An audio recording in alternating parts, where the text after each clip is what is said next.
नमस्कार, मैं प्रियंका पांडे और रेड 9 टीवी के स्पेशल सेगमेंट में आज आप देख रहे हैं हमारे साथ आरक्षण पर हल्ला बोल।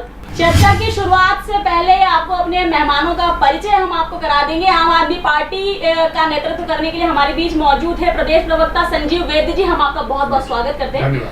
हमारे बीच संतोष गौतम जी मौजूद हैं जो कि कांग्रेस के प्रदेश प्रवक्ता हैं, हम आपका भी बहुत बहुत स्वागत करते हैं। और हमारे बीच सरस्वती पुत्र जी, हाँ, उमेश शर्मा जी मौजूद है, भारतीय जनता पार्टी से प्रदेश प्रवक्ता हैं, हम आपका भी बहुत बहुत स्वागत करते हैं। आपको जानकारी के लिए बता दें और विषय की गंभीरता और चर्चा से पूर्व आपको बता दें कि 15 महीने की कमलनाथ सरकार में ओबीसी आरक्षण को 27% करने की मांग उठी थी और हो भी जाता वो आरक्षण, परंतु कोर्ट कचहरी के मामलों में उलझ गया। और अगर कोर्ट कचहरी से ही ओबीसी का आरक्षण 27% होना है तो दोनों राजनीतिक दलों में आखिरकार ये द्वंद्व कैसा, ये आंख मिचोली का खेल कैसा, इसी पर आधारित है हमारी आज की चर्चा। और शुरुआत करेंगे उमेश शर्मा जी आपसे। अगर ओबीसी से इतना मोह है तो 3 मुख्यमंत्री रहे ना ओबीसी वर्ग से। आपकी उमा भारती रही ओबीसी से, आपके बाबूलाल गौर जी रहे ओबीसी से, वर्तमान में जो शिवराज सिंह चौहान है, अगर 15 महीने का कमलनाथ सरकार का अगर शासन हटा दिया जाए तो लंबे समय से तो शिवराज सिंह चौहान जी भी हैं जो स्वयं पिछड़ा वर्ग से आते हैं। तो पिछड़ों की ये चिंता पहले क्यों नहीं की शिवराज सिंह चौहान ने? ये अचानक पिछड़ों से इतना मोह क्यों लगा? भारतीय जनता पार्टी की बहुत स्पष्ट मान्यता है, ना केवल पिछड़ा, मुझे लगता है कि समाज का जो भी वंचित वर्ग है, जो गैर बराबरी का जीवन जी रहा है, समाज के उस वंचित वर्ग को बराबरी में लाने के लिए भारतीय जनता पार्टी प्रतिबद्ध है। और ओबीसी का जो आरक्षण है ये भी भारतीय जनता पार्टी की उसी स्पष्ट मान्यता का एक अंग है। भारतीय जनता पार्टी के प्रधानमंत्री माननीय नरेंद्र मोदी जी ने अभी हाल में ही एक बहुत बड़ा निर्णय करा है। मेडिकल की जितनी सीटें हैं उनमें 27% का आरक्षण ओबीसी वर्ग को दिया है। और जो मैंने कहा है कि हम भारतीय जनता पार्टी समाज के प्रत्येक उस वर्ग की चिंता करती है जो वंचित है या जो पिछड़ा हुआ है या जो समाज में गैर बराबरी का जीवन जी रहा है। तो 27% का आरक्षण अगर भारतीय जनता पार्टी की केंद्र की सरकार ने मेडिकल की सीट्स पर ओबीसी वर्ग को दिया है तो 10% का आरक्षण उनको भी दिया है जो निर्धन वर्ग से आते हैं, और उस निर्धन वर्ग में सामान्य वर्ग का व्यक्ति भी शामिल हो सकता है। तो मैं वापस दोहराना चाहता हूँ, और जहाँ तक आपका मूल प्रश्न है, भारतीय जनता पार्टी ओबीसी के आरक्षण के लिए प्रतिबद्ध है। 27% का आरक्षण दिया जाना चाहिए, क्योंकि मध्य प्रदेश के अंदर जो ओबीसी की जनसंख्या है, मुझे लग रहा है कि सर्वाधिक जनसंख्या 55 से 60% की ओबीसी वर्ग की है। अब चूंकि न्यायालय ने एक व्यवस्था प्रदान करी है, जबलपुर पिछली बार कमलनाथ जी ने भी ओबीसी का आरक्षण लाने का प्रयास करा था, उसको उच्च न्यायालय में चुनौती दी गई। जो बहन उच्च न्यायालय में याचिका करते बन के गई थी, उस याचिकाकर्ता की याचिका को निराकृत करते समय हाई कोर्ट की जबलपुर खंडपीठ ने जबलपुर की पूर्ण पीठ ने यह निर्णय करा था कि ओबीसी को आरक्षण नहीं दिया जा सकता है। और उसके पीछे जो कोर्ट की अवधारणा थी वो ये थी कि संविधान की जो वर्णित व्यवस्था है, उस वर्णित व्यवस्था में से 50% से अधिक आरक्षण नहीं दिया जा सकता है। अब विषय ये उठता है उमेश शर्मा जी कि ये जो आरक्षण की प्रक्रिया है, या 27% आरक्षण या 30% आरक्षण, ये एकाएक क्यों याद आ गया? एकाएक संतोष गौतम जी घेराव होता है सीएम हाउस का और पिछड़ा वर्ग आयोग के लोग वहाँ घेराव करने के लिए पहुंचते हैं, और ताज्जुब का विषय ये होता है कि मुख्यमंत्री जी ना सीएम हाउस में होते हैं, यहाँ तक कि भोपाल में ही नहीं होते। तो ये आप दोनों ही दलों को अचानक ये ओबीसी से मोह, ना चुनाव है ना कुछ है, आखिरकार क्या पकड़ा है? नहीं, मुझे लगता है, मैं संतोष जी फिर इस बात का जवाब देंगे, मुझे लग रहा है कि आपने दोनों को इंगित करके बात कही है, इसलिए मैं बहुत संक्षिप्त में प्रत्युत्तर दे देता हूँ, फिर माननीय संतोष जी उसके बारे में मुझे लग रहा है कि विस्तार से बता पाएंगे। दोनों ही दलों को एकाएक मोह नहीं जागा है। मैंने पहले भी प्रियंका जी कहा है कि समाज का जो एक ऐसा वर्ग है जो गैर बराबरी का जीवन जी रहा है, आर्थिक रूप से भी, शैक्षणिक रूप से भी। आपको यहीं काटूंगी और संजीव वैद्य जी की तरफ रुख करूंगी। क्या वाकई में जो वर्ग वंचित है, क्या उसे आरक्षण मिल रहा है? जो वंचित है, क्या वाकई सुविधाएं उनको मुहैया हुई? आज 10 साल के आरक्षण को अगर खींच करके हम 2021 तक लेकर के आए हैं, तो क्या आपको लगता है कि जो वंचित वर्ग, जो निचली जाति के लोग थे, क्या वाकई में उनका विकास हुआ है?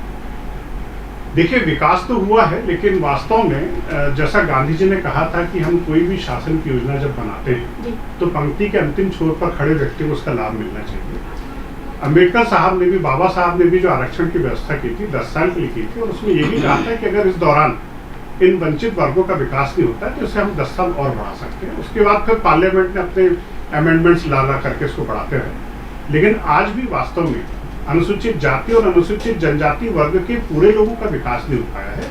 उसमें भी एक वर्ग ऐसा तैयार हो गया जिनके माता पिता बड़े बड़े अधिकारी हैं, सांसद हैं, विधायक हैं, क्रीमी लेयर बोल सकते हैं उसका, तो उनके बच्चे तो बड़ी आसानी से कॉम्पिटिटिव एग्जाम्स में सिलेक्ट हो जाते हैं। लेकिन जो एक गरीब मजदूर का बच्चा है, शेड्यूल कास्ट का बेचारा, वो बच्चा कभी सिलेक्ट नहीं होता। सिलेक्ट होता भी तो पटवारी बन जाएगा, सहायक बन जाएगा, छोटे मोटे पद पे निकल जाएगा। तो SC ST में एक वर्ग ऐसा तैयार हो गया है जो पहले भी वंचित था और आज भी वंचित है। तो हम आरक्षण का विरोध नहीं कर रहे हैं, लेकिन ये जरूर कहना चाहते हैं कि आरक्षण को कुछ इस तरीके से मैनेज किया जाए कि SC ST वर्ग में जो गरीब लोग हैं, जो वाकई वंचित हैं, जो धुर किसान हैं, छोटी छोटी जमीन के मालिक है या जो भूमिहीन कृषक हैं, बिल्कुल सही विषय आपने उठाया। अगर राजगढ़ की बीतों दिनों कल की बात की जाए संतोष गौतम जी, तो कलेक्टर महोदय जिस भाषा का प्रयोग करके बात कर रहे थे दलित समुदाय के लोगों से, तो ये साफ तौर पे देखा जा सकता है कि किसी भी प्रकार की आरक्षण की व्यवस्था या किसी भी व्यवस्था ने उस बीच की जो गहराई थी या जो खाई थी उसको कम किया नहीं है। दलित आज भी दलित ही है। कैसे देखते हैं?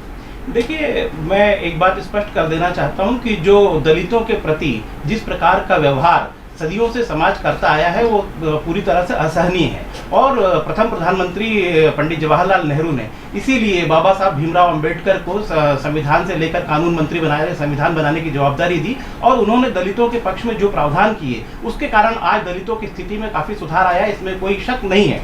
लेकिन एक बात मैं स्पष्ट रूप से कह देना चाहता हूँ कि भारतीय जनता पार्टी की जो पितृ संस्था है या मातृ संस्था है RSS, उसकी शुरू से जो दलितों के प्रति सोच रही है वो मैं स्पष्ट कर देना चाहता हूं कि वो गुरु गोलवलकर की सोच से निकली है, जिन्होंने गुजरात विश्वविद्यालय में भाषण देते हुए कहा था कि हमारे पूर्वज मूर्ख नहीं थे, जिन्होंने उत्तर से नंबूदिरी ब्राह्मणों को ले जाकर दक्षिण में बसा दिया और फिर ये प्रावधान बना दिया कि वहाँ की जो महिला है उससे उत्पन्न पहली संतान नंबूदिरी ब्राह्मण से होगी। तो अगर इस सोच से भारतीय जनता पार्टी की सोच निकली है तो मैं समझता हूँ कि उसके लिए दलितों का जीवन स्तर ऊपर उठाना पूरी तरह से असहनीय हो जाता है। निश्चित ही कानूनी मान्यता, कानूनी जो बाध्यताएं हैं और जो सामाजिक प्रतिबद्धताएं हैं उसके चलते भारतीय जनता पार्टी भी अब आरक्षण के प्रति अपना समर्थन दे रही है, लेकिन उसकी जो वास्तविक मंशा थी वो गुरु गोलवलकर की सोच से पूरी तरह से प्रतिध्वनित होती है। और मैं एक बात स्पष्ट रूप से ये कह देना चाहता हूँ कि जहाँ तक पिछड़ों के आरक्षण की बात है तो आज जो 27% और 10% अगड़ों के जो गरीब अगड़े हैं उनके लिए जो आरक्षण की बात कही गई है ये कमलनाथ सरकार ने घोषित कर दिया था। चूंकि कानूनी प्रावधानों के कारण वो लागू नहीं हो पाया, विषय अलग है, लेकिन कमलनाथ जी ने, और आपने कहा था कि चुनाव देख के याद आती है क्या, तो मैं साफ कह देना चाहता हूं कि हमारी सरकार आने के बाद तब कोई चुनाव नहीं थे, उस समय कमलनाथ जी ने घोषणा की थी। और हमारी जो प्रतिबद्धता है पिछड़ों के प्रति, दलितों के प्रति, हमने हमेशा से ही दिखाई है और आगे भी हम जो भी कर सकते हैं कांग्रेस पार्टी उसको करेगी। उमेश जी कैसे देखते हैं? एक विषय तो संतोष गौतम जी ने जो उठाया कि किस प्रकार दलितों के लिए RSS की भूमिका अलग रही, वही दूसरा विषय ये उठता है कि जो ये क्रीमी लेयर का मामला चल रहा है कि OBC वर्ग में एक बहुत बड़ा खेमा ऐसा है जो आर्थिक रूप से काफी मजबूत है। अगर चाहे हम जनप्रतिनिधियों की बात कर लें, चाहे हम अधिकारियों की बात कर लें, एक वर्ग ऐसा है जिसे अब आरक्षण की आवश्यकता नहीं है। चाहे आपके अति प्रिय नेता कैलाश विजयवर्गीय जी की बात कर लें, OBC वर्ग से आते हैं, अब उनके घर के लोगों को आरक्षण की क्या आवश्यकता है? या माननीय मुख्यमंत्री जी को ही ले लीजिए, अब उनको 27% आरक्षण की क्या जरूरत है? प्रियंका जी, ये विषय स्वविवेक का विषय होता है। संविधान में एक व्यवस्था दी गई है कि आरक्षण इस जाति वर्ग को दिया जाएगा। वो आरक्षण की जब व्यवस्था दी गई थी तब उस व्यवस्था का आधार ये था कि वो जातिगत आरक्षण होगा, और जातिगत आधार के आरक्षण के अंदर किसी प्रकार की क्लास नहीं जोड़ी गई थी, कोई उसके अंदर नियम और शर्तें लागू नहीं करी गई थी कि एक समय जब आप क्रीमी लेयर की श्रेणी में आ जाएंगे तो आपको इस आरक्षण की पात्रता नहीं होगी। तो मुझे लग रहा है कि ये बहस तो बहुत बेफजूल और बेमानी है कि क्रीमी लेयर जो हो जाता है या जो संपन्न हो गया है वो अपना हक त्याग दे जो उसको संविधान ने दिया हुआ है। और जो संतोष जी ने कहा कि सरकार आने के बाद माननीय कमलनाथ जी ने इस तरह का प्रावधान करा था, तो उसी सरकार के अंदर तो हाईकोर्ट में मुँह की खाना पड़ी। सरकार हाई कोर्ट के अंदर अपने पक्ष ठीक ढंग से क्यों नहीं रख पाई? सरकार के इतने बड़े बड़े सफ़ेद हाथी सरकारी वकील खड़े थे, विवेक तनखा जी जैसे बड़े बड़े लॉयर वहाँ खड़े करे गए थे। उसके बाद जब सरकार अगर लेकर आई थी तो उस मसौदे में ऐसी खामियां क्यों छोड़ी कि जो हाई कोर्ट में जाकर औंधे मुंह गिरना पड़ा? क्योंकि ये केवल एक लोक लुभावना प्रस्ताव बनाया गया था, इसको क्रियान्वित करने की कांग्रेस पार्टी की उस समय नीयत साफ नहीं थी। इसके कारण वो हाई कोर्ट में धड़ामधड़ी से गिर गया। अगर आप में ईमानदारी थी, आप प्रतिबद्धता के साथ इसको लागू करना चाहते थे, तो आपको मसौदा तैयार करते समय विधिवेत्ताओं को बिठाना था, विधि विशेषज्ञों से उसकी राय लेना थी, और उसके बाद जब वो न्यायालय में चुनौती दी जाती तो न्यायालय में आपका कॉन्क्रीट वर्क इतना होना था कि आपकी सरकार वहाँ पर जीतती और इस आरक्षण का लाभ जो संबंधित वर्ग है, ओबीसी है, पिछड़ा वर्ग है, उसको प्राप्त होना था। पर यह केवल एक राजनीतिक कर्मकांड था, एक पाखंड था। तो वो पाखंड, वो कर्मकांड जो है, उसके ललाट का चंदन हाईकोर्ट में जाकर मिटा दिया गया। तो अब प्रियंका जी, मूल विषय वही है, मैंने जो पहले भी कहा है कि समाज के अंदर एक वातावरण का निर्माण करना पड़ेगा और एक शक्तिशाली भारत और एक समर्थ भारत के लिए आवश्यक है कि भारत का प्रत्येक वर्ग जो है वो सक्षम हो, और उस सक्षम वर्ग की परिभाषा जब तय करने जाते हैं तो उसमें सामान्य वर्ग को भी अछूता नहीं छोड़ा जाना चाहिए। सामान्य वर्ग की वेदनाएं हैं, सामान्य वर्ग की भी अपनी पीड़ा है, तो सामान्य वर्ग की वेदना, सामान्य वर्ग की पीड़ा गरीब क्या सामान्य वर्ग का नहीं होता? आपकी पीड़ा तो हम बहुत अच्छे से समझ सकते नहीं तो प्रधानमंत्री ने कहा इसके पहले भी 10% का आरक्षण दिया गया। आपकी पीड़ा तो हम बहुत अच्छे तरीके से उमेश शर्मा जी समझ सकते हैं कि किन कारणों की वजह से तमाम योग्यताएं होने के बावजूद आज भी आप संघर्ष के गलियारों से गुजरते हैं। वो अलग भिन्न विषय है, वो भिन्न विषय है प्रियंका जी, वो राजनीति किस्मत का लेखा होता है। आरोप है कि कांग्रेस बरगला रही है केवल जनता को। अगर वाकई में ओबीसी वर्ग के लिए कुछ करना होता। उमेश शर्मा जी के उत्तर में ही हमारे इस बात का उत्तर छिपा हुआ है। उन्होंने कहा कि कमलनाथ जी ने विवेक तनखा जैसे बड़े वकीलों को उसमें खड़ा किया था,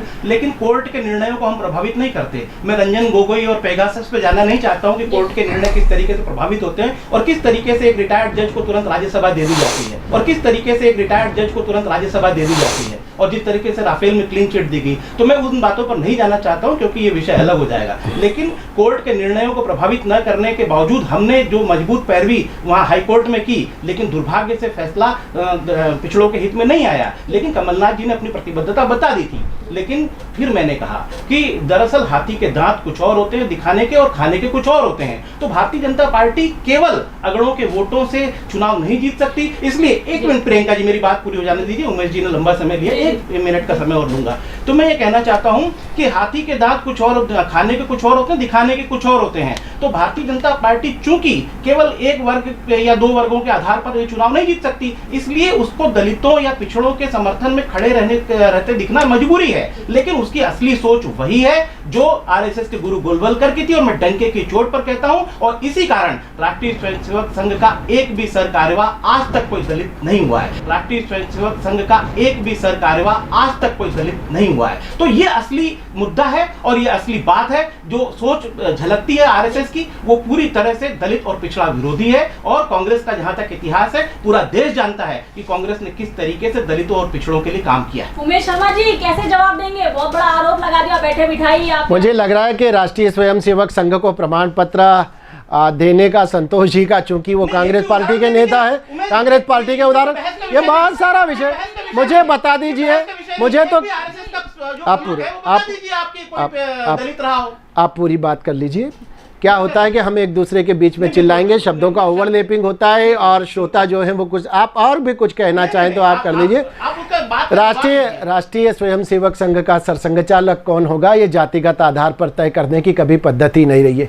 राष्ट्रीय स्वयंसेवक संघ केवल एकमात्र एक ऐसा सामाजिक संगठन है जहां कभी ना संगत का भेद किया जाता है, ना पंगत का भेद किया जाता है। जहां पर एक पंक्ति में बैठकर कतारबद्ध होकर भोजन जब में परोसा जाता है तो ये नहीं पूछा जाता है कि पास में बैठा हुआ व्यक्ति दलित है या स्वर्ण है या ओबीसी वर्ग का है। तो मुझे लग रहा है कि राष्ट्रीय स्वयंसेवक संघ के लिए तो कांग्रेस का ये जो विधवा विलाप है और ये जो रुदाली रुदन है और ये छाती कूटा जो है, ये आज से नहीं चल रहा है। तो 1948 में जिस समय महात्मा गांधी जी की दुर्भाग्यपूर्ण हत्या हुई थी, तब भी पंडित प्रधानमंत्री जवाहरलाल नेहरू ने बाकायदा वल्लभ भाई पटेल को चिट्ठी लिखकर ये कहा था कि राष्ट्रीय स्वयंसेवक संघ के लोग लुटेरे हैं, डकैत हैं और आगजनी करते हैं और चोरी करते हैं। तो अगर उनकी पीढ़ी के वंशज यहाँ पर बैठकर इस तरह का दोषारोपण करते हैं तो उससे हमारी सेहत पर कोई बहुत ज़्यादा अंतर नहीं पड़ता है। राष्ट्रीय स्वयंसेवक संघ पर तो आपकी तानाशाही मानसिकता ने 1948 पर भी प्रतिबंध लगाया था, जिसको आपको हटाना पड़ा। तो खैर वो आज की बहस का विषय नहीं है। मुझे लग रहा है कि बहस का जो मूल विषय उसके कारण भटक रहा है। संजीव जी, हम आपकी तरफ रुख करते हैं। अगर कोर्ट को ही फैसला करना है और अगर कोर्ट से तय होगा कि आरक्षण व्यवस्था होनी क्या चाहिए, 27% होना चाहिए या 14% ही होना चाहिए, तो फिर कोर्ट ही निर्णय ले। ये राजनीतिक द्वंद्व छेड़ने का या ये बताना कि बीजेपी ज्यादा फेवर करती है ओबीसी को, कांग्रेस ज्यादा फेवर करती है ओबीसी को, इसके पीछे क्या कहना चाहेंगे? देखिए, ये राजनीतिक दल तो रोटियां सेक रहे हैं ओबीसी के मुद्दे पर। हकीकत ये कि ओबीसी के लिए ना तो बीजेपी ने कोई काम किया ना कांग्रेस ने कोई काम किया। मैं गौतम साहब से पूछना चाहता हूँ, बताइए भारत के किस कांग्रेस शासित राज्य में ओबीसी को 27% रिजर्वेशन दिया जा रहा है एट प्रेजेंट? मुझे फैक्ट बताइए, मैं आपको क्लियर कर दूंगा। किसी राज्य में ओबीसी को 27% रिजर्वेशन नहीं दिया जा रहा है, ना तो भाजपा शासित राज्य में दिया जा रहा है, ना कांग्रेस शासित राज्य में दिया जा रहा है। बस ये मुद्दे उठाने के लिए आगे जाते हैं। और जब आरक्षण की बात आती है, संजीव जी ने उठाया है। अपने दर्शकों को बता दें कि सन 2011 की अगर जनसंख्या को देखा जाए तो मोर देन 50% 52% पॉपुलेशन बोला जा सकता है वो ओबीसी वर्ग से आती है।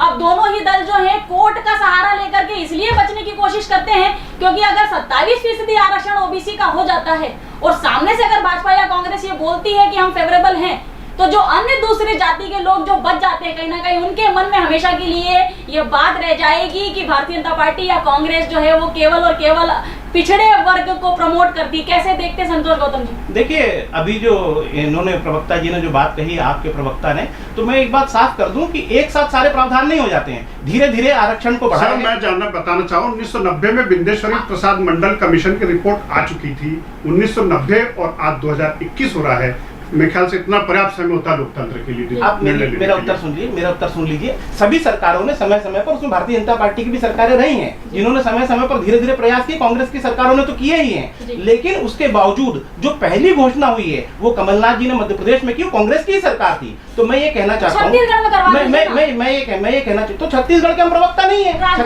छत्तीसगढ़ की सरकार, पार्टी तो आपकी है, पार्टी तो आपकी है। राजस्थान में पार्टी तो आपकी है, राजस्थान में पार्टी तो आपकी है, भारतीय जनता पार्टी की सरकार, राजस्थान में तो पार्टी आपकी है। मैं ये कहना चाहता हूँ, ये बहुत छोटा सा एक छोटी सी बात है कि ये तो एक बहुत बड़ा उदाहरण हो जाएगा ना। हम तो सिर्फ मैं ये कह रहा हूँ, शुरुआत करें ना। नहीं, मैं ये कह रहा हूँ, हो सकता है छत्तीसगढ़ की सरकार इस विषय में गंभीरता से सोच रही हो और उसकी घोषणा करे। नहीं, तो ये आपके कहने से थोड़ी हो जाएगा कि नहीं सोच रही है। ये आपने कहना सर्टिफिकेट दे दिया। अरे सोचती तो पटल में आता ना। कांग्रेस की हमारी सरकार ने आते ही इस बात को लागू किया था। ये बात सत्य है या नहीं है मध्य प्रदेश? तो छत्तीसगढ़ में क्या तकलीफ है? नहीं, तो छत्तीसगढ़ में पैर में मेहंदी लगी है क्या? छत्तीसगढ़ की सरकार का कार्यकाल पूरा नहीं हुआ, ऐसा तो मैं आपको कह दूंगा। राजस्थान की मांग में सिंदूर भर दो। दूसरी बात, उमेश जी की जो बात थी उसका मैं उत्तर देना चाहूंगा। भले ही वो विषयांतर हो गया था, लेकिन चूंकि उमेश जी ने विषयांतर किया था इसलिए मैं उस बात को जवाब देना चाहता हूं कि उमेश जी ने ये कहा था कि नेहरू जी के पत्र का उल्लेख किया था जो उन्होंने आरएसएस सरदार पटेल के नाम लिखा था, लेकिन सरदार पटेल के पत्र का उल्लेख नहीं किया जो गुरु गोलवलकर के नाम उन्होंने लिखा था। कोई पत्र नहीं लिखा। उन्होंने कहा था, आपको पत्र दिखा दूंगा मैं। कोई पत्र नहीं लिखा। उन्होंने लिखा, सरदार पटेल ने लिखा। तो कांग्रेस पार्टी की आईटी सेल बरसों से काम कर रही है। अरे आपको पत्र दिखा दूंगा मैं, गुरु गोलवलकर का हस्त। अरे एक बहुत चुनौती दीजिए आप। मैं तो कहना चाहता हूं, लफंगी आईटी सेल काम करती है। गोलवलकर को पत्र में लिखा उन्होंने। फर्जी आईटी सेल। ये फिर आप बीच में बोल रहे हैं। अरे फर्जी आईटी, अरे आप मेरे संगठन पे आरोप कर रहे हैं, आप मेरे संगठन पे दोषारोपण कर रहे हैं कि ये गांधी जी की हत्या पर मिठाइयां बांटने वाले आरएसएस के लोग थे। आपके भाषणों से जो विश्वमन हुआ उसके कारण पूरे देश में दंगे हुए और इसकी जवाबदारी आरएसएस की थी। और सरदार पटेल ही वो व्यक्ति थे जिन्होंने आरएसएस पर बैन लगाया था। वो नेहरू जी नहीं थे, वो भारत के गृह मंत्री सरदार पटेल थे जिन्होंने नेहरू जी ने लगवाया। उन्होंने कहा कि बैन हटा लिया गया था। बैन क्यों हटाया गया? नेहरू जी ने लगाया। माफीनामा लिखा था, उन्होंने लिखा कोई माफीनामा हम किसी भी राजनीतिक गतिविधि में शामिल नहीं रहेंगे, हम एक सांस्कृतिक संगठन रहेंगे और इसीलिए सरदार पटेल ने प्रतिबंध को हटाया था। मुझे लग रहा है आरक्षण के मुद्दे पर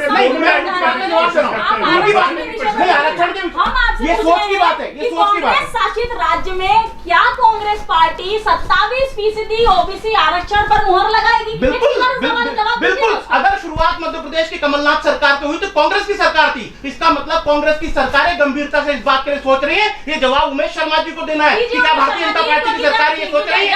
कांग्रेस की सरकार ने इस बात की घोषणा की। क्या दिग्विजय आप मना करेंगे कि पहली सरकार कमलनाथ की थी जिन्होंने 27% आरक्षण की घोषणा की? आप बताइए। नहीं, ये फैक्ट है, कमलनाथ जी ने घोषणा की। ये तो इनसे भी उत्तर लीजिए आप। 27% आरक्षण को जब वे सत्ता में थे, जब चुनाव होने को थे, तब उन्होंने भी इस बात को उठाया था। उसके बाद उमा भारती सत्ता में आई और बीजेपी का मोर्चा उन्होंने संभाला। उसके बाद बाबूलाल गौर जी आए, उसके बाद शिवराज सिंह चौहान जी भी आए। कैसे देखते हैं, क्यों नहीं 27% कर दिया? क्या कोर्ट कचहरी खेलते हैं? भूपेंद्र सिंह जी कहते हैं कि हम 27% आरक्षण के पक्ष में है, ओबीसी को बढ़ाना है, कांग्रेस ओबीसी को बढ़ाना नहीं चाहती है। वहीं आपके मोहन यादव जी कहते हैं कि नहीं, कोर्ट में लंबित मामला है, कोर्ट इसका फैसला करेगी। बावजूद इसके और ये किस प्रकार को बरगलाने का? बावजूद इसके कि 15 साल से ओबीसी मुख्यमंत्री है। जी हो गई बात। प्रियंका जी, मामला केवल कोर्ट का नहीं है। मामला कोर्ट में जाकर क्यों गिर जाता है, इस बात का भी विश्लेषण करना पड़ेगा। मामला भारत के संविधान का है। उस संविधान का है जो कांग्रेस पार्टी के समय बाबा साहब भीमराव अंबेडकर ने बनाया था। उस संविधान के अंदर बाबा साहब ने अगर SC ST के आरक्षण का प्रावधान करा था तो ये भी प्रावधान करा था कि 50% से अधिक आरक्षण नहीं दिया जा सकता है। अब संविधान की भावनाओं से इतर जाकर कोई भी राज्य सरकार प्रयास करती भी है और कोशिश भी रहती है कि वही मेरी बात को मैं दोहराऊंगा कि समाज का ये जो एक तबका है जो पिछड़ा है आर्थिक रूप से, शैक्षणिक रूप से, सामाजिक रूप से, अगर इसको आरक्षण का लाभ प्रदान करा जाएगा, सरकारी नौकरियों में प्रदान करा जाएगा, शैक्षणिक संस्थाओं में प्रवेश पर प्रदान करा जाएगा, तो हो सकता है कि समाज का उत्थान तेजी से हो पाए। पर कठिनाई वही आती है, कोई भी राज्य सरकार जब इस तरह का प्रयास करती है तो जो अन्य वर्ग हैं, जो पिछड़ा वर्ग में शामिल नहीं है, वो लोग न्यायालय का दरवाज़ा खटखटाते हैं। तो मुझे लग रहा है कि जब तक सारे राजनीतिक दलों की एक सर्वसम्मति का आम वातावरण निर्मित नहीं होगा, तब तक मुझे लग रहा है कि ये यक्ष प्रश्न अनुत्तरित रहेगा। कोई भी सरकार लाएगी तो मुझे लग रहा है कि इसको लाभ हानि के मापदंड पर नहीं तोला जा सकता है। केंद्र से परिवर्तन हुआ भी है, नहीं, प्रधानमंत्री ने प्रियंका जी, प्रधानमंत्री ने प्रयास करा है, प्रधानमंत्री ने एक मध्य मार्ग निकाला है और वो मध्य मार्ग निकाला है तो अभी तक तो मुझे लग रहा है कि वो निष्कंटक मार्ग है। जो 27% का मेडिकल के एजुकेशन में प्रवेश सुनिश्चित ओबीसी के लिए करा है और 10% का रिजर्वेशन वंचित और निर्धन वर्ग के सामान्य लोगों के लिए करा गया है, तो मुझे लग रहा है कि अभी तक तो उस मामले को कहीं कोई चुनौती दी नहीं गई है। तो हो सकता है कि ये जो पीठिका रखने का काम है, क्या है कि भारतीय जनता पार्टी और कांग्रेस पार्टी की कार्य पद्धति का आप अंतर समझ लीजिए। मैं थोड़ा धीरे धीरे बोलूँगा, मुझे लगता है क्योंकि नहीं, मैं इसलिए धीरे बोल रहा हूँ कि माइक है तो मुझे लग रहा है आवाज़ ठीक से पहुँच जाती है। मुझे लगता है कि जिस समय दोहे और चौपाई पढ़ना है तो स्वस्वर ही होना चाहिए, जिस समय कव्वाली पढ़ना उस समय चीख चिल्लाहट जरूरी होती है। तो मैं बहुत शांति से अपने विषय को रख देता हूँ कि प्रधानमंत्री नरेंद्र मोदी जी ने जो मध्य मार्ग निकाला है, ये मुझे लग रहा है कि मध्य मार्ग आने वाले समय में एक नज़ीर बनेगा, एक मिसाल बनेगा। और इसको अगर चुनौती भी दी जाती है तो मैं बहुत प्रमाणपूर्वक आपको कहता हूं कि ये चुनौती अगर न्यायालय में दी जाएगी तो भारतीय जनता पार्टी की जो केंद्र शासित सरकार है, वो केंद्र शासित सरकार इस निर्णय का रक्षण करेगी, समर्थ भाव से करेगी और न्यायालय में ये आरक्षण यथावत बना रहे, इस बात को भी सुनिश्चित करने का काम भारतीय जनता पार्टी करेगी। वैसी मुंह की नहीं खाएगी जैसे कमलनाथ जी ने खाई थी। गरम हलवे के बीच में हाथ डालोगे और जलती हुई हथेली से मुंह में गड़बदनी से डालोगे तो जुबान भी जलेगी, हाथ भी जलेंगे, मुंह पे भी कालिक पुतेगी, हाथ पे भी कालिक पुतेगी। धीरे चलिए, सोच कर चलिए, समझ कर करिए और निर्णायक करिए। ये प्रधानमंत्री नरेंद्र मोदी कर रहे हैं और इसके लिए संतोष जी को बधाई देना चाहिए, मोदी जी को। भारतीय जनता पार्टी पिछड़ों की केवल दिखावी तौर पर चिंता करती है, तो क्या आपको लगता है कि आपके राष्ट्रीय अध्यक्ष बोला जा सकता है राहुल गांधी, आपके जितने भी बड़े नेता हैं, क्या ये केंद्र में इस मोर्चे को बुलंद करेंगे कि ओबीसी के आरक्षण को ओवरऑल पूरे देश में 27% कर देना चाहिए शिक्षा के क्षेत्र में, निश्चित ही कांग्रेस पार्टी क्यों विरोध करेगी? और नरेंद्र मोदी जी समर्थन कीजिए ना, बिल्कुल समर्थन करेंगे, बिल्कुल नहीं। कौन विरोध कर रहा है? कौन विरोध कर रहा है? मैं ये कह रहा हूँ कि अगर नरेंद्र मोदी जी की मंशा है और ये लागू होता है तो इससे तो हर्ष का विषय कुछ और हो ही नहीं सकता है। लेकिन उमेश जी अभी कह रहे हैं कि मजबूत पैरवी करेंगे और न्यायालय का फैसला हमारे पक्ष में आएगा। मैं उमेश जी को बताना चाहता हूँ कि न्यायपालिका स्वतंत्र है, ऐसी बातें न किए कीजिए। न्यायपालिका का जो फैसला आएगा वो अलग विषय, आप अपनी मजबूती से अपना पक्ष रखिए, वो अलग बात है। आप तो फैसला सुना देते हैं कि न्यायालय का फैसला इसी पक्ष में आएगा, ये कैसे कहा जा सकता है? मैं कहता हूं कितनी भी मजबूत पैरवी करिए, लेकिन न्यायपालिका को अपना निर्णय लेने के लिए स्वतंत्र, वो क्या फैसला लेती है उसी के आधार पर कोई फैसला होगा। दूसरी बात, एक चीज और, मैं उमेश जी की एक बात से जरूर सहमत हूं कि कई बार राजनीतिक दल प्रयास करते हैं आरक्षण देने का, लेकिन कानूनी बाध्यताएं और संवैधानिक बाध्यताएं भी होती हैं। जैसे 50% से अधिक आरक्षण नहीं हो सकता, इसकी बात कही गई है। इस बात से मैं सहमत हूं। तो हो सकता है कि वहां की न्यायपालिकाओं ने जो फैसले दिए हों, लेकिन हाँ, ये अड़चनें निश्चित ही रूप से आती हैं और कोई भी राजनीतिक दल आज की तारीख में आरक्षण को नकार नहीं सकता है। जो वर्षों से दलित शोषित समाज है उसको ऊपर लाने का काम सभी राजनीतिक दलों को मिलकर करना ही होगा, चाहे वो मजबूरी में ही क्यों ना हो। शर्मा जी, मैं बहुत छोटे से, संतोष जी बहुत संक्षिप्त में और बहुत धीमे स्वर में मैं प्रति उत्तर दे देता हूँ। न्यायपालिका अपना निर्णय देने के लिए स्वतंत्र है, ये आंशिक सत्य है। न्यायपालिका को भी आईपीसी में बंधा होना पड़ता है, न्यायपालिका को भी दंड प्रावधानों के अंदर बना होता है। जो साक्ष्य होते हैं, जो तथ्य होते हैं, उसी के आधार पर निर्णय सुनाना होता है। राम जन्मभूमि के समय भी ये न्यायपालिका थी। किस आधार पर निर्णय सुनाया? जो साक्ष्य थे, जो तथ्य था, जो पुरातत्व विभाग की खुदाई हुई थी। वो आज का विषय नहीं है, उसमें विस्तार पे नहीं जाऊंगा, है ना, मैं उसमें जाऊंगा नहीं, मैं तो केवल संदर्भ के लिए उपयोग करा। आप आवेशित मत होइए। नहीं, संदर्भ नहीं। और प्रियंका जी, दूसरी बात यह है कि जो मेरा विश्वास है, मैं ये नहीं कह रहा हूं कि हम न्यायपालिका का निर्णय प्रभावित कर देंगे। मुझे अपने प्रधानमंत्री पर विश्वास है। मुझे मालूम है कि प्रधानमंत्री नरेंद्र मोदी जी जब 27% ओबीसी का मेडिकल सीट पर प्रवेश का आरक्षण लेकर आए हैं तो चौतरफा ठोक बजा कर देखा होगा, हर तरफ से खटखटा कर देखा होगा कि कोई एक भी क्षेत्र तो ऐसा नहीं है जहां से इसमें विरोध की हवा इस तरह से घुसेगी कि ये गुब्बारा बन के फट जाए। और जब उनके मन में ये आत्मविश्वास हो गया होगा कि हाँ, किसी भी स्तर पर कभी भी इस निर्णय को अगर कोई चुनौती देने जाएगा तो हमारी सरकार ने जो आधार बनाया है इस आरक्षण को देने का, वो इतना मजबूत है कि हम पैरवी करेंगे और न्यायालय हमारे पक्ष से सहमत होगा। संजीव जी, कैसे देखते हैं, कोरोना का 1 साल बीत गया, ना बेरोजगारी पर बात हो रही है, ना गरीबी पर बात हो रही है, ना डेवलपमेंट पर बात हो रही है, ना सुख सुविधाओं पर बात हो रही है, यहाँ तो बात ओबीसी आरक्षण पर हो रही है। ये कैसा द्वंद है, कैसे देखते हैं? देखिए, मैं तो इस तरीके से देखता हूँ कि इसको एक्चुअली पूरे मामले को डाइल्यूट करने की कोशिश की जा रही है, क्योंकि कोरोना काल में, संकट काल में जनता ने बहुत संकट झेले हैं, बहुत त्रासदी झेली, बहुत मौतें हुई हैं और कहीं ना कहीं इसमें हमारी सरकारें, चाहे स्टेट की हो चाहे सेंट्रल की हो, फेलियर साबित हुई है। तो जनता को कहीं ना कहीं बरगलाना तो है भाई, उसको मुद्दों से भटकाना तो है। तो मुद्दों से भटकाने में हमारे राजनेता, हमारे पॉलिटिकल पार्टीज माहिर हैं, सक्षम है। बहुत सारे मामले देखेंगे जहाँ पर जनता को भटकाया गया है। तो ये भी एक तरीके से भटकाव है, क्योंकि ओबीसी आरक्षण का जो चिन्ह है वो आज से नहीं, पिछले कई साल जब भी जनता के सामने संकट आती है तो हमारी सरकार उस बोतल के ढक्कन को खोल देती है, जिन्न बाहर आ जाता है और फिर पूरा समाज उस जिन्न के पीछे पीछे दौड़ता रहता है और धीरे से जनता अपनी समस्याओं को भूल जाती है और राजनीतिक दल भी शांत हो जाते हैं, दोनों शांत हो जाते हैं। उनका काम तो हो गया, अपना काम बनता, भाड़ में जाए जनता। लगातार इंदौर की बात की जाए, प्रदेश भर में काफी सारे घोटाले आप लोग उजागर करने वाले थे कोरोना काल के, वो कुछ किया नहीं ना। तो विधानसभा में कोई बोलता है ये नया आरक्षण का रोक लग गया कि 27% कर देना चाहिए, हम पक्ष में है। तो बुनियादी बातें करिए ना, आरक्षण के सपने क्यों आते रह रहे हैं? प्रियंका जी, ये कहना पूरी तरह से गलत है कि कांग्रेस मुद्दे नहीं उठा रही है। कांग्रेस हर मुद्दा उठा रही है, लेकिन अभी उमेश जी ने कहा कि प्रधानमंत्री बड़े दृढ़ इच्छा शक्ति वाले हैं। प्रधानमंत्री जी दृढ़ इच्छा शक्ति, राज्य की बात कर रहे हैं। प्रियंका जी प्लीज मेरी बात, अपने राज्य के विषय पर ही आऊंगा, अपने राज्य के विषय पर ही आऊंगा। तो उन्होंने कहा कि प्रधानमंत्री जी बड़े दृढ़ इच्छा शक्ति वाले हैं, बहुत दृढ़ इच्छा शक्ति है अपने विरोधियों को दबाने की उनके पास में। गंगा में तैरती लाशों को हमने देखा, ऑक्सीजन की कमी से लोगों को मरते देखा है। दैनिक भास्कर ने जब मुद्दा उठाया तो उसके ऊपर छापा पड़ते हुए हमने देखा है। ये आज की डिबेट का विषय है क्या? ये डिबेट का विषय है क्या? भास्कर अखबार पर किसी प्रकार का कोई छापा नहीं पड़ा है। आप शब्दों को जरा संभाल कर बोलिए। अखबार पर कोई छापा नहीं, अखबार गलत छाप रहे हैं। लेकिन आप सुनिए, अखबार गलत छाप रहे हैं। हमने जो अखबार में पढ़ा है, अखबार पर छापा पड़ा था लोकस्वामी पर, उस दिन ताला लगा दिया लोकस्वामी पर, तो उसको कहा जाएगा? हम तो कह रहे हैं, हम तो कह रहे हैं। नहीं नहीं नहीं नहीं नहीं नहीं नहीं नहीं की आड़ में नंगा नाच यदि हो रहा था तो निश्चित रूप से वो रोका जाएगा, लेकिन अगर भास्कर पर छापे का कोई आधार है तो दूसरे बड़े समाचार पत्रों पर वही आधार क्यों नहीं बना? मैं इसका जवाब चाहता हूँ। दूसरे बड़े समाचार पत्र, मैं ये कहना चाहता हूँ कि दैनिक भास्कर पर क्यों नहीं पड़ा? आप अखबारों की सुर्खियां, अखबारों की नहीं तो किस चीज पर छापा पड़ा है?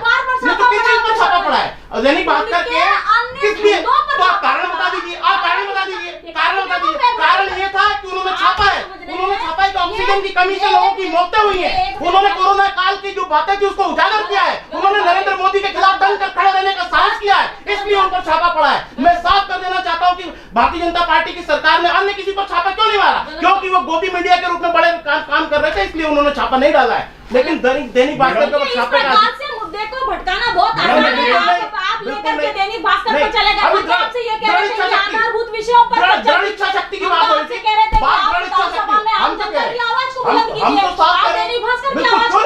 विधानसभा में ऐसा कौन सा विधायक जो हमारा सक्रिय नहीं है? चाहे जीतू पटवारी हो, चाहे संजय शुक्ला हो, चाहे कोई भी हो, गोविंद सिंह जी हो, उमंग सिंगार तो घर तक सक्रिय है, विधानसभा के घर तक सक्रिय है। उमंग सिंगार के ऊपर आरोप साबित कर देगा वो करण मोलवाल का छोरा साबित कर देगा। ऐसे तो फिर हम लक्ष्मी नारायण शर्मा से लेकर शिवराज सिंह चौहान सब पर आरोप लगाएंगे। सुनिए आप, एक तो आपने मुद्दे को भटका दिया और दैनिक भास्कर को बीच में मुद्दे को मैंने नहीं भटकाया, प्रदेश के मुद्दे की बात चल रही है। बहुत बड़ा विषय हमने आम जनता से जुड़ा हुआ उठाया था कि जब बात गरीबी की होनी चाहिए थी, जब बात बेरोजगारी की होनी चाहिए थी, तब कहां से ले आए झमुरा डमरू बजाने के लिए आरक्षण का 27%? वही तो मैं कह रहा हूँ, कोरोना काल में गंगा में बहती लाशों को मुद्दे को दबाना था, ऑक्सीजन से हुई मौतों को दबाना था, इसीलिए इस मुद्दे को बीच में लाया गया। ये मैं कहना चाहता हूँ, इसमें कहाँ गलत है और इसमें मुद्दे से भटकाने वाली बात कौन सी? मैं तो कह रहा हूँ इसीलिए इस मुद्दे को बीच में लाया गया। जी उमेश शर्मा जी।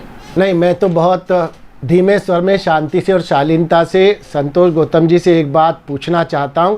बहुत तेज चिल्लाते एक बड़ी गंभीर बात बोल गए कि अन्य समाचार पत्रों पे भी क्यों नहीं छापा पड़ रहा है। 2-3 के आप नाम बता दीजिए संतोष जी। कांग्रेस पार्टी की आपने कहा अब तो ये बताइए कि दैनिक आपने कहा ये रेड 9 पे छापा पड़ना चाहिए। दैनिक भास्कर का लोकस्वामी पे क्यों हुई थी?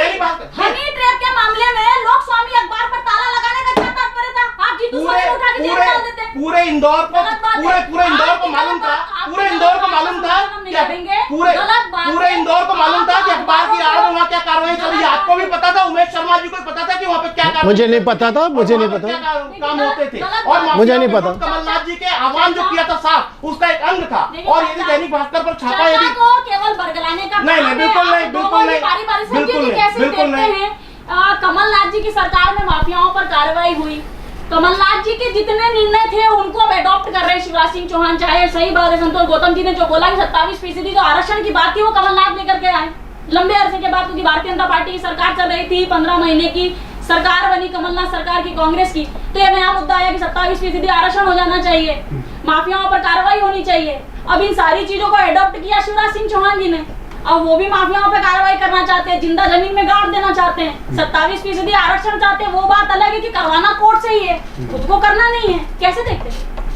देखिए, यहाँ की डिबेट से आपको समझ में आ गया होगा कि ओबीसी आरक्षण की बात हो चाहे SC/ST कल्याण की बात हो, तो हमारे दोनों राजनीतिक दल मामले को हमेशा रफा दफा करने की कोशिश करते हैं, उसको बरगलाने की कोशिश करते हैं। कभी RSS मुद्दा उठा लेते, कभी नेहरू जी मुद्दा उठा लेते, कभी दैनिक भास्कर मुद्दा उठा लिया जाता है। लेकिन मूल बात है कि मूल समस्या पर हम लोग कभी बात नहीं करते। बहस में भी आते हैं तो मूल समस्या को एक तरफ रख देते हैं और इधर उधर की बातें करना शुरू कर देते हैं। तो यही मंशा जो डिबेट में दिख रही है, यही मंशा हमारी सरकारों की भी है। हमारी सरकारें कभी भी इस मुद्दे को गंभीरता से नहीं लेती हैं। नहीं तो 1989 में बिंदेश्वरी प्रसाद मंडल कमीशन की रिपोर्ट आ चुकी थी। 1989 और आज तक में बहुत पानी बह चुका है, लेकिन आज तक ओबीसी को 27% रिजर्वेशन ना तो बीजेपी ने दिया है ना कांग्रेस ने दिया है। बिल्कुल सही बात है। तो मुद्दा यही है कि भाई आप करके दिखाइए ना कुछ।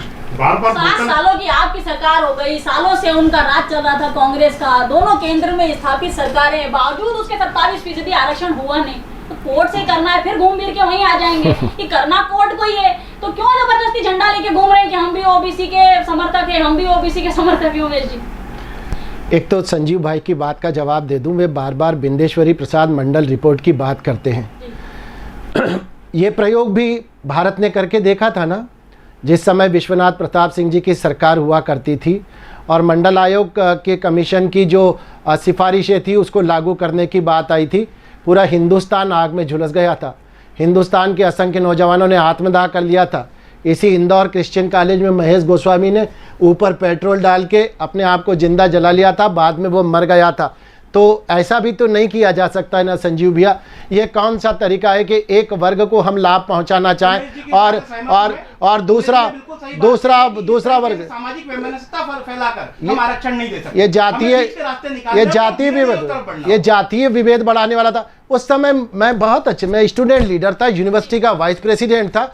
मैंने महेश गोस्वामी को इसी रिगल चौराहे पर पेट्रोल डाल के भागते हुए देखा है और धड़धड़ा के गिरते हुए उसकी मौत का नज़ारा देखा है। और कमोबेश पूरे हिंदुस्तान का सामान्य वर्ग के उस समय कम से कम 1300 छात्र ऐसे थे जिन्होंने आत्मदाह करा था और विश्वनाथ प्रताप सिंह की सरकार इसी कमंडल और मंडल आयोग के चक्कर में गिर गई थी। खैर वो विषय इसलिए मैंने बताया कि इस तरह से भी मार्ग नहीं निकाले जा सकते। मैंने पहले भी कहा संजीव भैया, मैं आपकी बात से असहमति नहीं दर्ज करा रहा हूँ। एक आम सहमति के वातावरण का निर्माण करना पड़ेगा। मैं आपको टांग खींचूं, आप मेरी टांग खींचे, ये इस राजनीतिक दल का, ये अगर वास्तव में चाहते तो एक सर्वसम्मति का निर्माण करना पड़ेगा, एक आम वातावरण का निर्माण करना पड़ेगा। और मैं फिर दोहरा रहा हूं कि नरेंद्र मोदी जी ने उस दिशा में एक सार्थक कदम बढ़ाया है। ये शुरुआत हुई है और कदम में वो कमेटी बनेगी या कागजी रह? नहीं, ये सार्थक कदम है मुझे लग रहा है। कमेटी बनेगी? नहीं, मुझे लगता है किसी कमेटी की आवश्यकता नहीं होती है। जो राज्य की सरकारें बहुमत प्राप्त होती है या केंद्र की सरकार पूर्ण बहुमत में होती है, उस सरकार के पास इस प्रकार की विधायी शक्तियां होती हैं कि या तो वो विधेयक लाकर प्रस्तुत करे या कैबिनेट में एक अध्यादेश लेकर आए। तो मुझे लग रहा है कि ये जो नरेंद्र मोदी जी ने एक निर्णायक कदम उठाया है, ये उसी दिशा की तरफ हम आगे बढ़ रहे हैं। मुझे लग रहा है कि इसका परिणाम आने का हमको महीने 2 महीने प्रतीक्षा करना पड़ेगी। अगर बहुत जल्दी हम इसके बारे में कोई प्रतिक्रिया करेंगे तो जल्दबाजी होगी। भूपेंद्र सिंह जी ने बहुत जल्दबाजी नहीं, भूपेंद्र सिंह जी ने वही बात, भूपेंद्र सिंह जी हो या शिवराज जी हो या कमलनाथ जी हो, ये सारे लोग उसी बात को कह रहे हैं प्रियंका जी की 27% आरक्षण जो है वो ओबीसी वर्ग की आवश्यकता है। आवश्यकता इसलिए कि समाज के एक वर्ग को जो आप आरक्षण दे रहे हैं उससे 4 गुना आबादी वाला वर्ग जो है 52% का, वो ओबीसी का तबका है। तो ओबीसी को आरक्षण मिलना चाहिए। इसमें कांग्रेस को असहमति नहीं है, इसमें आप पार्टी को असहमति नहीं है, इसमें भारतीय जनता पार्टी असहमत नहीं है। अब मिलेगा कैसे, तरीका क्या होगा? जिस तरीके से दिया जाएगा वो तरीका चुनौती के अंदर तो नहीं घिर जाएगा, आखिरी में उसको निराकृत करने के प्रयास में निरस्त तो नहीं करना पड़ेगा। तो इन सारी चीजों पर विचार चल रहा है। और जहां तक आपने एक बात कही प्रियंका जी, मैं समाप्त करता हूं। आपने कहा था कि राजनीतिक लाभ के लिए ऐसा करा जाता है या चुनाव आते हैं तब यह मुद्दा उठता है या अन्य मुद्दों से ध्यान भटकाने के लिए ऐसा करा जाता है। देश बहुत बड़ा है, मुद्दे बहुत सारे हैं, समस्याएं भी बहुत सारी है और उपलब्धियां भी बहुत सारी है। तो किसी भी एक काम को किसी एक काम के भरोसे छोड़ा नहीं जा सकता है। सारे काम एक साथ चलाए जाते हैं। ओबीसी का आरक्षण देने के लिए भारतीय जनता पार्टी भी प्रतिबद्धता व्यक्त कर रही है, कांग्रेस पार्टी भी प्रतिबद्धता व्यक्त कर रही है। आप पार्टी जो है चूंकि उसकी सरकारें अभी एक राज्य विशेष में है, पर मुझे लगता है कि इस मुद्दे से वो भी असहमत नहीं है। तो मुझे लगता है कि कहीं ना कहीं इस दिशा में निर्णायक रूप से सारे लोग आगे बढ़ रहे हैं। राजनीतिक रूप से आप सभी चाहते हैं 27% आरक्षण ओबीसी के पक्ष में हो जाना चाहिए। मैं एक और बात जोड़ता हूं, आप अधूरी बात करी। 27% हो या 17% हो या 3% हो या 4% हो, समाज का हर एक वर्ग जो गैर बराबरी में बैठा है उसको बराबरी में लाने के लिए आरक्षण सहित सारे वैकल्पिक मार्ग, सारा वैकल्पिक आरक्षण सहित सारे। सुनिए ना, आपकी इस बराबरी में संतोष गौतम जी आपसे जवाब चाहूंगी, आप लोगों की इस बराबरी में योग्यता को जो आप लोग पीछे छोड़ देते हैं उसके लिए क्या कहेंगे? निश्चित रूप से ये 40% में आप डॉक्टर बना रहे हैं, 35% पे आप डॉक्टर बना रहे हैं, अधिकारी बना रहे हैं, तो योग्यता तो पिछड़ जा रही है ना। जहां 80% मार्क्स लाने के बावजूद बच्चा घर बैठा है और कहीं प्राइवेट नौकरी में है, और आप 40% में 45% लाने वालों को आप प्रमोट करके कलेक्टर बना दे रहे हैं, मेडिकल ऑफिसर बना दे रहे हैं, तो योग्यता तो पिछड़ गई ना आपके इस आरक्षण और आपकी इस बराबरी के खेल में। बिल्कुल सही कह रही है प्रियंका जी। आप इस मामले में कई बार जो है प्रतिभाओं के साथ गलत हो जाता है, उनके साथ उचित न्याय नहीं हो पाता है। लेकिन जो संविधान की व्यवस्था है और संविधान की व्यवस्था के अंतर्गत जो वर्षों से शोषित दमित समाज था उसको समाज की बराबरी पर लाने के लिए कुछ प्रयास करने थे, तो संविधान में जो व्यवस्थाएं की गई हैं उसका विरोध हम नहीं कर सकते हैं। और निश्चित रूप से उन लोगों को ऊपर लाने के लिए सभी राजनीतिक दल सहमत हैं, और निश्चित रूप से इसमें जो सवर्ण समुदाय के लोग हैं या जो ऊपर कास्ट के लोग हैं उनको कहीं ना कहीं अगर उसका नुकसान होता है तो ये बात कास्ट की तो बात ही नहीं की ना संजय जी, हम कास्ट की बात नहीं कर रहे, हम जातिगत तो बात ही नहीं कर रहे, हम तो योग्यता की बात कर रहे हैं। और ये अंतिम प्रश्न है हमारा, बात तो वही आ जाती है, बात वही आ जाती है। जातिगत राजनीति के चक्कर में आपके ये जातिगत कहीं ना कहीं जो योग्यता है वो घर बैठी हुई है। आपका मैं आपकी बात से असहमति व्यक्त नहीं कर रहा हूँ, मैं वही कह रहा हूँ कि निश्चित रूप से इसमें कई बार जो प्रतिभाएं हैं उनके साथ नुकसान होता है उनका, और उनके साथ गैर बराबरी का व्यवहार हो जाता है। लेकिन जिस प्रकार से वर्षों से शोषित दमित समाज था उसको ऊपर लाने के लिए संविधान की व्यवस्थाएं थी, उसके अनुरूप काम करना सभी की बाध्यता है, और निश्चित रूप से हम उस दिशा में काम कर रहे हैं। 10 वर्ष का संविधान बढ़ते बढ़ते इतना हो गया, देखिए जो भी बात वहीं आ जाएगी। जो भी हो, इस देश में सर्वोपरि संविधान है, संविधान की सर्वोच्चता है। हमें संविधान के आदर्शों के अनुरूप अपना जीवन को बिताना पड़ेगा, देश को चलाना पड़ेगा। मैं आपसे ये बात बोल रहा हूँ कि 100 लोग भूखे बैठे हैं और 3 लोगों का खाना रखा है, तो संविधान ये बोलता है कि पहला तरीका है कि आप सब 100 लोगों को खाना उपलब्ध करा दो। अगर हमारी सरकार ये नहीं कर पाती है तो फिर संविधान दूसरा विकल्प देता है कि 3 लोगों का खाना आप 100 लोगों में बांट दो, भले किसी का पेट ना भरे लेकिन उनकी क्षुधा तो मिट जाएगी, भूख तो मिट जाएगी। तो आरक्षण की व्यवस्था जो है एक भूख मिटाने का प्रयास है, क्योंकि पिछले 2000 सालों से वाकई जिन समुदायों के ऊपर जो शोषण हुआ, जो अत्याचार हुए, उनसे अभी तो सिर्फ 70-75 साल का ही आरक्षण हुआ है, शोषण तो 2000 सालों से चल रहा है। तो मैं मानता हूँ कि इस मामले में हर राजनीतिक दल, उमेश भैया सही बोल रहे हैं कि चाहे भाजपा हो, चाहे कांग्रेस हो, चाहे आप हो, चाहे कोई भी पार्टी हो, हम संविधान के साथ हैं, हमारी प्रतिबद्धताएं संविधान के साथ है। और देखिए जहाँ तक मेधावी छात्र है, अब मैं खुद 1994 में यूपीएससी इंटरव्यू तक पहुंचा था, लेकिन आज मैं अपने जीवन में एक सफल व्यक्ति हूँ, पढ़ाता हूँ बच्चों को, मेरे साथ बहुत सारे बच्चे सिलेक्ट हो चुके हैं। जो मेधावी छात्र होता है वो दूसरी जगह अपना कैरियर बना लेता है, लेकिन जो बेचारे जो दलित छात्र होते हैं, अगर इनका कैरियर नहीं बन पाता है तो इनकी कैरियर पर बनाने की जिम्मेदारी हमारे संविधान की है, हमारी सरकार की है। क्योंकि लोकतंत्रात्मक राज्य तो उसे कहा जाता है जहाँ पर सत्ता के पंक्ति के अंतिम छोर पर खड़े हुए व्यक्ति के साथ भी न्याय हो, और हम लोग नहीं चाहते कि हमारे जो दलित भाई हैं उनके साथ किसी भी प्रकार का कोई अन्याय हो, तो हम बिल्कुल इसके पक्ष में। आपके जवाब के साथ कार्यक्रम को विराम देना चाहेंगे उमेश शर्मा जी। क्या वाकई में अंतिम छोर तक पहुंची व्यवस्थाएं, क्या वाकई में अंतिम छोर का व्यक्ति आज हुआ सक्षम, क्या वाकई में योग्यताएं उभर रही? सफलता का या संतुष्टि का सूचकांक अंतिम स्तर तक कभी भी छुआ नहीं जा सका है। 5000 वर्ष का आप भारत का इतिहास देख लेंगे तो अंतिम संतुष्टि तक तो कोई नहीं पहुंच पाता है। पर मुझे लगता है कि चरेवेती चरे बहती भाव से निरंतर हम सबको कार्य करना पड़ेगा। हम सफल होंगे या नहीं हो पाएंगे ये दिगर प्रश्न होता है, पर मुझे लग रहा है कि एक मत एक भाव के साथ इस आरक्षण वाले विषय को मुझे लग रहा है कि इस देश के अंदर एक आम वातावरण, क्योंकि अभी प्रियंका जी एक छोटा सा उदाहरण देके बात समाप्त करूंगा। जब 3 दल एक साथ सहमत हो गए कि 27% का आरक्षण दिया जाना चाहिए, तो चौथे स्तंभ की तरफ से आपने एक नया प्रश्न खड़ा कर दिया कि प्रतिभाओं का तो दमन हो रहा है। तो इस तरह के प्रश्न समाज से निकल कर आते हैं। समाज के उन प्रश्नों का भी समाधान करना है, इस समस्या का भी निराकरण करना है, और मुझे लग रहा है कि ये तभी संभव हो पाएगा कि जब एक आम सहमति का वातावरण इस भारत में निर्मित होगा। तो बहरहाल इस विशेष चर्चा पर लगाएंगे यही विराम। मुझे दीजिए इजाजत, और इस संदेश के साथ इस चर्चा को करेंगे समाप्त कि आप सभी सामाजिक दूरी का पालन करें, मास्क अवश्य लगाएं, वैक्सीनेशन जरूर से जरूर कराएं, और सभी लोगों को प्रोत्साहित करें, क्योंकि वैक्सीनेशन और मास्क ही एकमात्र वो ब्रह्मास्त्र है जिसके माध्यम से कोरोना की आने वाली 3री, 4थी, 5वीं कई लहरों को रोका जा सकता है। मुझे दीजिए इजाजत, नमस्कार।